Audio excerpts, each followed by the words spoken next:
Before I get to the issues of interference and intervention that Prof raised, I think you raised a fundamental question that I want to comment upon.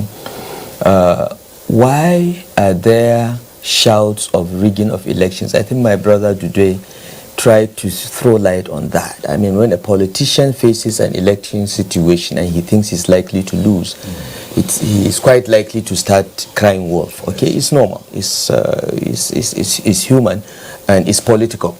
Okay, but what we are seeing in Nigeria in this election cycle is illogical, because President Muhammad Buhari has, under his watch, overseen the conduct of several elections. We've seen the election of Kogi, Bayelsa, Ekiti, Oshun, Anambra. At least 5 governorship elections have taken place since President Buhari took over. And there is not one instance that anyone from the ruling party or the opposition party or any party for that matter will accuse the federal government of interfering with INEC's operations. Okay, so the president, I think, has a credible track record of non-interference in the running of INEC, okay, under 2 different heads of INEC. So I think anyone that accuses President Muhammad Buhari or his party of trying to rig elections is being too clever by half, or at best, or totally irresponsible and reckless, because there is no record of the president, interfering in elections and so on. And the best person to ask is the governor of Anambra State.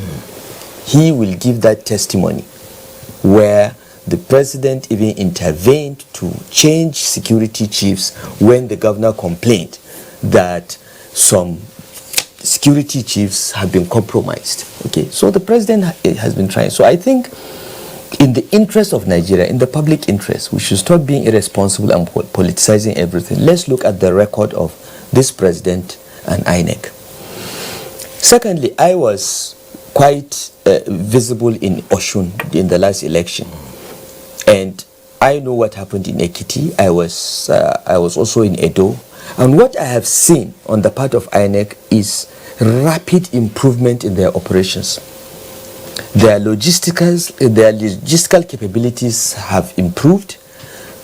Their capacity to conduct credible elections has been significantly improved. I was most impressed. I think we are getting to a point, in my view, that as a politician, I will not need polling agents on election day, because it will be nearly impossible to manipulate the results. So I am confident, based on what I have seen, from Kogi to Edo down to Oshun 1. Oshun 1, I mean the first round of Oshun election, because I was there. I wasn't around for Oshun 2. I think INEC is in a position to conduct and deliver very credible elections, and nobody should be afraid. You can only be afraid if you're sure you're going to lose and you want to create a foundation for future crisis. And this is what is worrying me. All the information, all the signals we are getting from the PDP indicates that, 1, they know they will lose these elections. 2, they want to delegitimize the results in advance. No one in the PDP can point at the leadership of INEC and say that they're in a position to manipulate election results. There is no record of that, even after we've elected 6 governors out of cycle. So they want to delegitimize the results in advance, so that when they lose, they say, we told you so. Number 3, it appears to me, and from all the intelligence available to us, that they are trying to create a crisis after the results are announced and they have lost. Okay? And I think every responsible Nigerian should rise up against this. Where does interference come in? I now come to Prof. Prof is trying to differentiate between interference and intervention. It is a basic principle of international law that no country should interfere in the internal affairs of another country. You can comment. We can comment on Brexit. We can comment. That's not interference. But when you come into a country and you make statements without facts that tend to complicate the internal governance of that country, that is interference, and that is irresponsible. What we have seen from the 3 countries, the US, UK, and EU, in response to the suspension of the Chief Justice, and trying to link the suspension of the Chief Justice to electoral outcome is the most irresponsible piece of diplomatic mishap I've ever seen in my 59 years of living in Nigeria. And I have read about international law. I have seen how countries operate. Those statements were coordinated.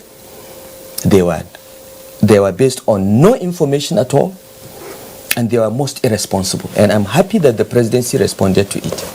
Now, as Nigerians, we must understand that these guys can sit pretty in their countries and say things, but when the crisis breaks, we are here. We are the victims. We are the victims. Our wives and children are the victims. I must rise up and unite and say that no to violence in this country. We have every confidence that INEC will conduct credible elections. And we challenge everyone, the opposition parties, to point out what part of the logistical arrangements or the electoral preparations give room for any manipulation. Otherwise, they should shut up and go and get people to vote for them. We all do polls. Okay, a poll was released today, by the opposition, showing that they are likely to win. We have our own polls. We have our own polls that show something different. But let us not use our own internal polls or procured polls to try to delegitimize the election in advance. At the end of the day, Cyril, it is Nigerians, 84 million registered voters, that will line up and vote on the 16th of February.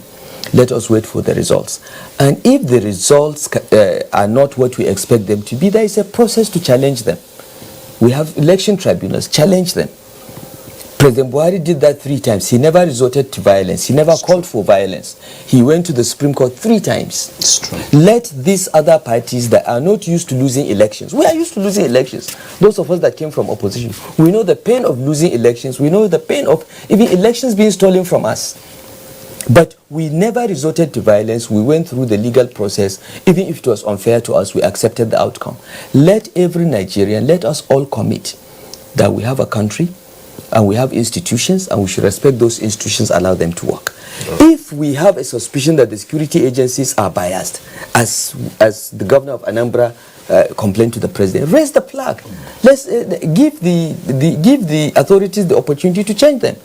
But don't try to create trouble because your children have all been taken out abroad, or they are studying abroad, and it is the children of ordinary people that will be up in the streets killing one another. This is my appeal. Now, intervention is the higher form interference, where countries intervene militarily. We've done that in Sierra Leone, in Liberia, but we only did so because we had the international community actually appealing to Nigeria to go in and restore order in that place. And it cost us a lot of money and lives, and we never got anything for it. We did it out of good neighborliness. Okay, those that are calling for anyone to come and intervene in Nigeria, we are waiting for the person that will come and intervene. They will go back in body bags. Okay. Because nobody will come to Nigeria and tell us how to run our country. We've got that independence, and we are trying to run our country as decently as possible. And we know the history of those countries that are trying to teach us these things. We have read their history. We also know at their own stages of development, they went through these challenges. So please, let's work together. Let's advise one another, but don't lecture us. All right.